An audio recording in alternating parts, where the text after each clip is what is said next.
Hello everyone, welcome back to a online solution. मैं हूं अशफाक। कैसे हैं? तो आज यहाँ पे करने वाले मैथ का इंपॉर्टेंट सवाल, और ये जो सवाल पढ़ेंगे आज हम लोग पढ़ेंगे वेरी शॉर्ट क्वेश्चन, यानी कि 2 नंबर वाला सवाल, जो मतलब क्या बोलते हैं उसको, लघु उत्तरीय प्रश्न है ना। दीर्घ उत्तरीय प्रश्न तो 5 नंबर वाला सवाल आता है एग्जाम में, लेकिन यहाँ पे हम लोग 2 नंबर वाला सवाल पढ़ेंगे। 6 से 7 सवाल मैंने लिया है, और ये सभी सवाल आपको बनाने आना चाहिए। अगर आपको बनाने नहीं आता तो फिर आप मुश्किल में है, ठीक है ना। तो ये बहुत इजी से सवाल है, और एग्जाम में आना ही आना है। एग्जाम में ऐसा सवाल देखने को मिलता है, और जो भी मैंने सवाल यहाँ पे आपको दिखा रहा हूँ या बनाऊंगा यहाँ पे, सब के सब बनाया हुआ, यानी कि आया हुआ सवाल है। ओके, तो चलिए स्टार्ट करते हैं। आप यहाँ पे मुझे इस आईडी से फॉलो कर सकते हो, नीचे डिस्क्रिप्शन में लिंक दिया हुआ है। ओके ओके, तो बिना देर के सवाल हम आपके सामने दिखा दिए हैं। आप चाहे तो स्क्रीन को पहले वीडियो को पहले पॉज कर ले, पॉज करके आंसर बना करके वीडियो को आगे बढ़ाएं, मतलब देखें, ताकि आपको पता चले हाँ मैंने सही बनाया है। तो सवाल बोला क्या कि रैखिक समीकरण जो 2x-3y बराबर 8 और 4x-6y बराबर 9 के युग में संगत है या असंगत, ये बनाना है आपको, जांचना है कि संगत है या असंगत। अब देखो, संगत असंगत कब होता है? संगत कब होगा? जब समीकरण, जो रैखिक समीकरण दिया रहेगा, जब समीकरण का एक हल होगा या तो फिर अनेक हल होगा। एक या अनेक हल होगा तो क्या होगा? समीकरण संगत होगा। अगर एक भी हल ना होगा तो क्या हो जाएगा? असंगत हो जाएगा। तो हमको चेक करना पड़ेगा, जो इसका नियम है उसको चेक करना पड़ेगा। तो चलिए यहां से हल करते हैं। यहाँ पे क्या दिया? 2x-3y बराबर 8 है ना। यहाँ पर हम लिख सकते हैं यहाँ पे कि a1 बराबर कितना? a1 बराबर 2 है, ठीक है ना। पूरा लिखेंगे अच्छे से, एग्जाम में जब बनाएंगे ना तो पूरा डिटेल से लिखना है। ऑब्जेक्टिव में तो रगड़ के बना देते हैं ना, लेकिन एग्जाम में डिटेल से लिखना है, ठीक है ना। a1 बराबर 2, b1 बराबर -3 और c1 बराबर 8। ओके, दूसरा समीकरण क्या है? 4x-6y equal to 9। ओके, यहाँ पे a2 कितना हो जाएगा? a2 यहाँ पे 4 है, ठीक है जी। b2 कितना है? तो b2 यहाँ पे -6 है, और c2 कितना है? c2 है 9। अब हम जानते हैं, जिस तरह से जो रूल जानते हैं उसको देखते हैं पहले। इसलिए हम लोग पहले क्या करते हैं? a1/a2 निकालते हैं। क्या निकालते हैं? a1/a2। a1 कितना है जी? देखो, a1 है 2, a2 कितना है? 4 है। यानी कि इसको काटा पीटी करेंगे तो क्या आ जाएगा? 1/2 है ना जी। काट के करेंगे 1/2 आ जाएगा। चलिए अब हम क्या निकालते हैं? b1/b2 निकालते हैं। b1/b2, तो b1 कितना है? -3, अब b2 है -6। इसको काट दो, 1 2 दूना 4, माइनस माइनस कट गया, 2 3 दूना 6, यानी कि यहाँ पे भी आया 1/2। अब हम क्या करते हैं? c1/c2 निकालते हैं। ओके, तो c1/c2 निकालते हैं, तो देखिए यहाँ पे c1 कितना है? 8 है, और c2 कितना? 9 है। तो अब यहाँ से देखो पता चल रहा है, तो हम मेरा यहाँ से क्या पता चल रहा है? चूंकि यहाँ पे जो है a1/a2 b1/b2 के तो बराबर हो रहा है ना जी। देखो, a1/a2 जो है b1/b2 के बराबर है, इधर भी 1/2 इधर भी 1/2, लेकिन c1/c2 बराबर नहीं है। अब जब ये कंडीशन बनता है तो क्या होता है? अतः लिखेंगे, अतः इसके कोई हल नहीं है ना। कोई हल नहीं, नहीं हो सकता। ऐसे लिखो, नहीं हो सकता। अतः इसके कोई हल नहीं हो सकता। जब कोई हल नहीं हो सकता है तो लिखेंगे अतः यह लिखेंगे, यह युग्म, हाँ ऐसे लिखो। अतः यह युग्म क्या है बताओ? यह युग्म जो है असंगत है। कैसा है? असंगत है। समझ में आया? तो संगत असंगत, अगर इसका हल निकलता तो हम लोग संगत बोलते हैं, लेकिन हल तो निकल नहीं रहा, तो क्या बोलेंगे? असंगत बोलेंगे। क्लियर है? चलिए, ये सवाल बहुत मजेदार वाला सवाल है, ठीक है ना। तो बंदा इसमें अक्सर फंसता है। ये सवाल में 2016 में सवाल आया था, ठीक है ना। अच्छा चलिए इसको हल करते हैं। देखिए, समीकरण को हल करने, समीकरण दिया उसको हल करना है, यानी कि एक्स और वाई का वैल्यू निकालना है, ठीक है ना। एक्स और वाई का क्या निकालना है? वैल्यू निकालना है। यहाँ पे हमारा समीकरण ये फर्स्ट है, ये समीकरण सेकेंड है। अब देखो जी, हमको क्या करना, किसी एक को तो काटना पड़ेगा, है ना। इसमें से किसी एक को तो काटना पड़ेगा, है ना। तो किसी एक को काटने के लिए हम ऐसा काम करते हैं, यहाँ पे ना ये जो फर्स्ट वाला समीकरण है, इसको हम बी से गुना करते हैं, और इसको हम गुना करते हैं ए से। इसको ए से गुना करते हैं, इसको बी से गुना करेंगे, ठीक है। अब देखिए, जब इसको बी से गुना करेंगे तो यहाँ देखिए क्या हो जाएगा? ये a b(x) हो जाएगा, है ना जी। ये वाला क्या हो जाएगा? इसको जब सबसे गुना हो जाएगा, बी से सबसे गुना होगा, तो a b(x) हो जाएगा, प्लस इसको करेंगे कितना होगा? बी से गुना करेंगे तो b² y हो जाएगा। अच्छा, ए को करेंगे बी से गुना तो क्या हो जाएगा? ए को बी से करेंगे क्या हो जाएगा? ए बी माइनस, और बी को बी से करेंगे तो क्या हो जाएगा? बी का स्क्वायर हो जाएगा। अब इसको देखो, सबको ए से करना है, तो यहाँ क्या हो जाएगा? a b(x), हो गया माइनस, यहाँ पे क्या ए वाई, तो यहाँ पे लिखेंगे क्या, गुना करेंगे तो ए स्क्वायर वाई हो जाएगा ना, ए को ए वाई को ए से गुना करेंगे ए स्क्वायर वाई, फिर यहाँ से ए से गुना करो सबसे, तो क्या हो जाएगा ए का स्क्वायर प्लस ए बी, हो गया। अब हम क्या करेंगे, एक दूसरे को माइनस कर लेंगे यहाँ पे, है ना, समीकरण फर्स्ट को सेकंड से घटा लेंगे, तो यहाँ पे जो प्लस वाला ये बन जाता माइनस, ये बनेगा प्लस, ये बनेगा माइनस, ये बनेगा माइनस, ये दोनों हो गया यहाँ से खल्लास। यहाँ से देखो ए बी प्लस में और ये ए बी माइनस में कट गया, क्या बचा यहाँ पे, जो बचा है अब यहाँ पे दिखते हैं, देखो जी बचा मेरे पास क्या बचा, Y square B square Y minus A square Y, ये नहीं बचा है, देखो B square Y A square Y, अच्छा माइनस नहीं सॉरी प्लस ही बचा ना, क्योंकि ये तो प्लस हो गया है।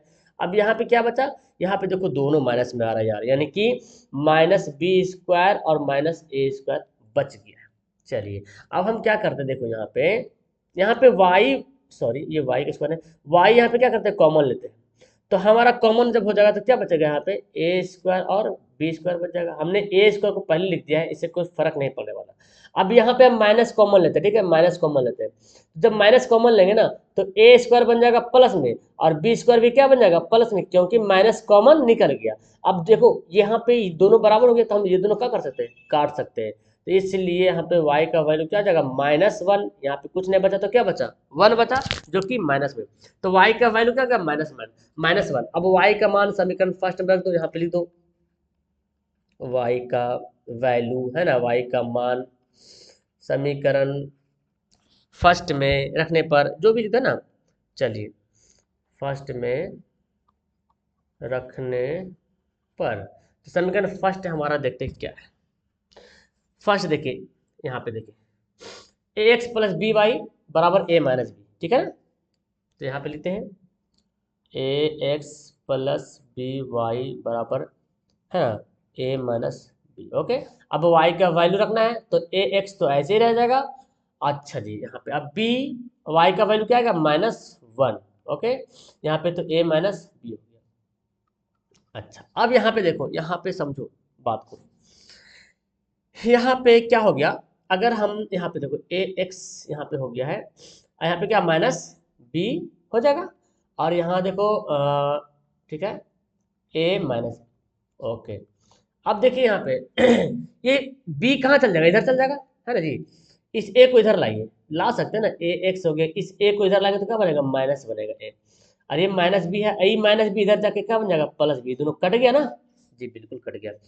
अब जब कट गया है तो यहाँ पर ले लेते हैं मैं कॉमन, मैं ए को कॉमन लेता हूँ, कॉमन ले लीजिएगा तो क्या बनेगा, अच्छा नहीं कॉमन क्यों ले, कोई फर्क नहीं पड़ने वाला है, ए एक्स से माइनस ए बराबर क्या बचा 1 बचा, चलो ठीक है, यहाँ पे देखो ए एक्स से बराबर क्या आ जाएगा 1, अच्छा सॉरी यहाँ पे तो जीरो बच गया ना, घट के क्या बना, ये तो घट के जीरो हो गया, सॉरी ये घट के जीरो हो गया, तो ये ए माइनस ए के जाके क्या बन जाएगा प्लस ए बन जाएगा, ये दोनों कट जाएगा, तो एक्स का वैल्यू क्या हो गया, इसलिए एक्स का वैल्यू 1 हो गया, तो यहाँ पे इसलिए वाई का वैल्यू -1 और एक्स का वैल्यू 1, ये हमारा हो गया राइट आंसर। तो ये 2 नंबर का सवाल में आपको देखने को मिलता है, समझ में आ गया। अब देखो ये सवाल है 2x² प्लस के एक्स प्लस 3 के बराबर 0 का के का एक ऐसा मान निकालना है जो उसके दो बराबर मूल है ना, ऐसा वैल्यू निकालना है जो उसके 2 बराबर मूल है। अब कैसे निकालें के का वैल्यू, तो यहाँ पे द्विघात समीकरण दिया हुआ है ना, चलिए यहाँ पे हल करते हैं, देखिए जी द्विघात समीकरण, ओके, देखिए द्विघात समीकरण क्या दिया हुआ है, ध्यान से देखेंगे, द्विघात समीकरण दिया हुआ है 2x² प्लस के एक्स प्लस 3 इक्वल टू 0, ये द्विघात समीकरण दिया हुआ है। अच्छा यहाँ पे एक कौन है, देखो ए यहाँ पे कितना है, ए यहाँ पे 2 है ना जी, ये जो x² का गुणांक ए होता है और x का गुणांक b होता है और अचर पद क्या होता है c होता है, तो b यहाँ पे क्या हो गया, c कितना हो गया 3 हो गया, ओके। अब बोला मूल क्या है, बराबर है ना, मूल बराबर है, तो चूंकि यहाँ पे दे दिया, चूंकि यहाँ पे लिखते हैं जो दिया हुआ है, चूंकि द्विघात समीकरण का मूल बराबर है। अच्छा मूल जब बराबर होता है तो आपको पता है d बराबर क्या होता है 0, है ना जी, d बराबर क्या होता है 0 होता है। चलिए और d का मान जानते हैं ना, क्या होता है b² - 4ac, d का तो वैल्यू ये होता है b² - 4ac।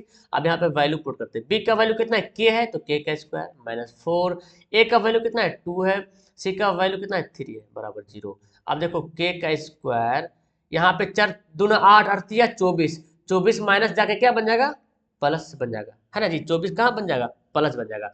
अब यहाँ हम इधर करते हैं, ठीक है। तो के, अब स्क्वायर को जब इधर भेजिएगा तो क्या बनेगा, प्लस माइनस में बन जाएगा ओवर रूट। स्क्वायर क्या बनेगा, ओवर रूट बनेगा। इसको जब तोड़ेंगे तो कितना होगा, 2 दूना 4, 4 छक 24, है ना, यानी कि प्लस माइनस 2√6। यहाँ पे देखिए 2 दूना 4, 4 छक 24। तो हमारा आंसर क्या हो जाएगा, यहाँ पे के का वैल्यू हो गया प्लस माइनस 2√6, हमारे यहाँ पे राइट आंसर। तो 2 मूल हो गया, है ना, मान निकालने बोला तो के का वैल्यू क्या हो गया यहाँ पे, इसलिए के बराबर इतना हो गया प्लस माइनस 2√6। ओके, आगे सबको समझ में आ रहा, बहुत आसान सा सवाल, स्क्रीनशॉट वगैरह लेना चाहते हो तो ले लेना।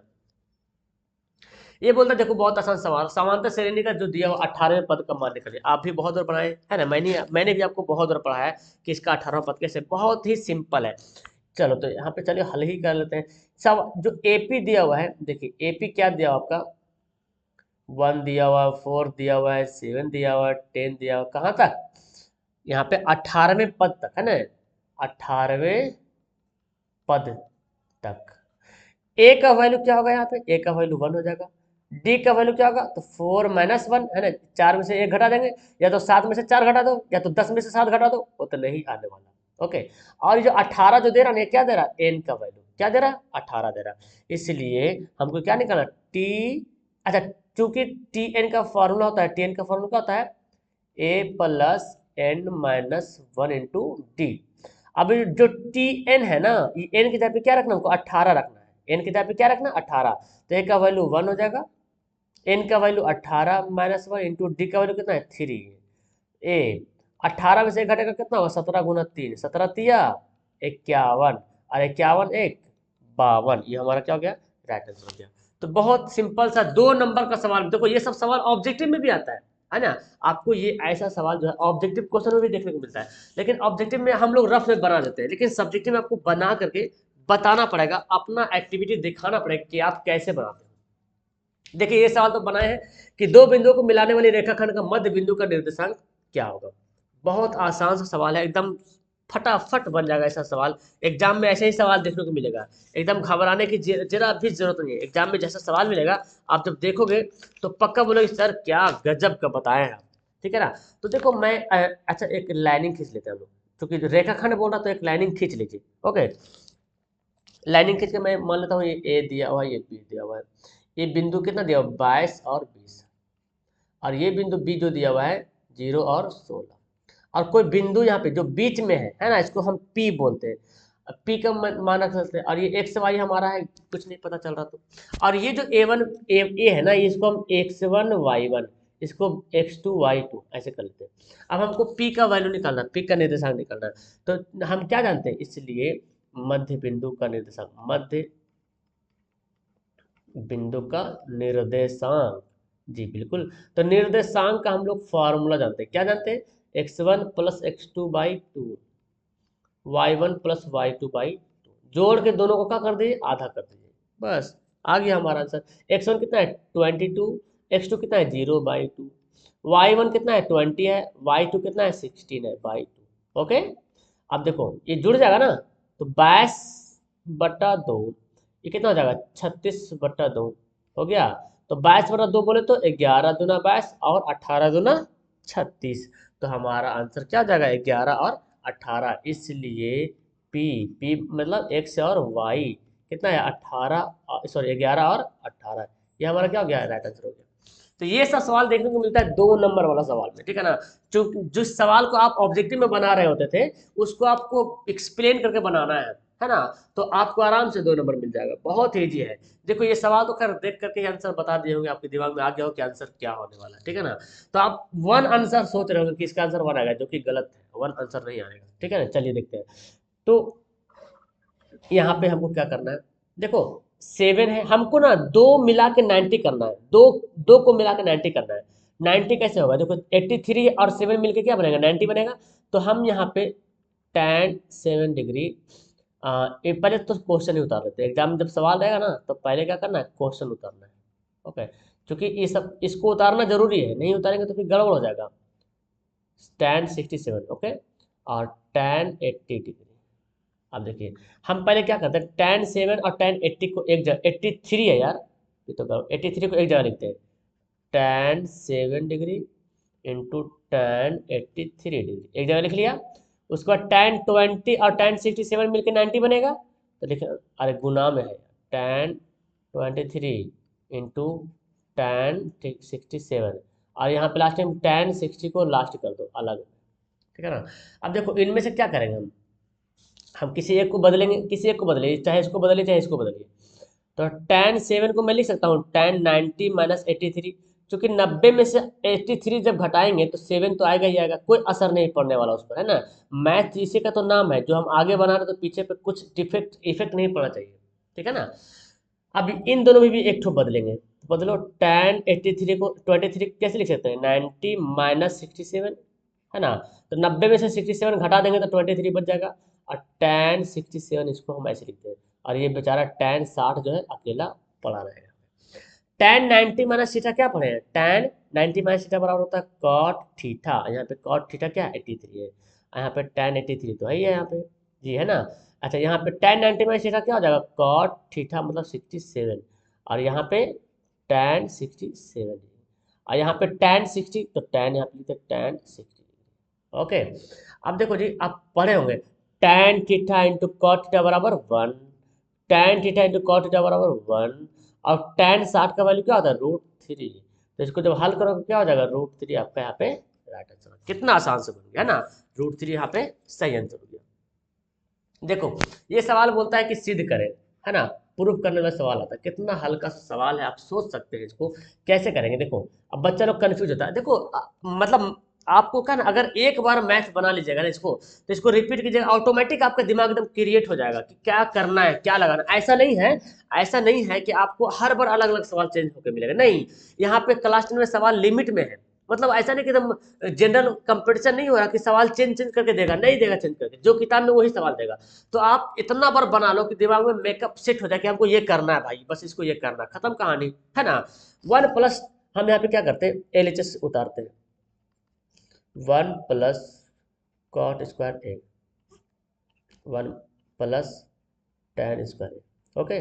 देखो 1+ cot स्क्वायर का फॉर्मूला आपको याद होगा, 1+ cot स्क्वायर का फॉर्मूला होता है cosec स्क्वायर है, ठीक है ना। और 1+ tan स्क्वायर का फॉर्मूला होता है आपको sec स्क्वायर, पता है आपको ये फॉर्मूला होता है बिल्कुल। अब हमको कॉट तक जाना है, तो पहले सबसे पहले तो कॉट तक जाने के लिए पहले यहाँ जब इसको हल कर रहे हैं तो पहले देखिए कि इसमें कोई फॉर्मूला तो नहीं आ रहा, फॉर्मूला आ रहा, मैंने फॉर्मूला पहले लगा दिया।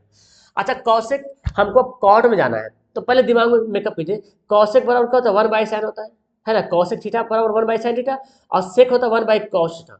और कहीं ना कहीं कॉट थीटा का फॉर्मूला आपको पढ़े होंगे ना कि कॉस बटे सैन, कॉस बटे सैन जो कॉट पढ़े होंगे, तो हम कॉसेक को सैन में चेंज करेंगे, 1/sin स्क्वायर ए।